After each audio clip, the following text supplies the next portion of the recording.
কৌশিকী অমাবস্যার দিন তারাপীঠে কি কখনো গেছো? যে কোনো রকমের মনস্কামনা পূর্ণ করার জন্য, রোগ ভোগ থেকে রক্ষা পেতে তারাপীঠে এই দিনকে একবার যেও।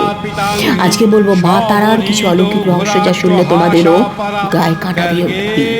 যেখানে দেবী সতীর তৃতীয় নয়ন বা নয়ন তারা পড়েছিল এবং সেটা প্রস্তরীভূত হয়ে গেছিল।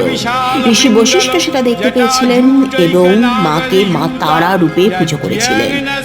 আবার কেউ কেউ বলেন সমুদ্র মন্থনের সময় যে ভয়াবহ বিষ মহাদেব নিজের গলায় ধারণ করেছিলেন, সেই জ্বালা তিনি সহ্য করতে পারছিলেন না।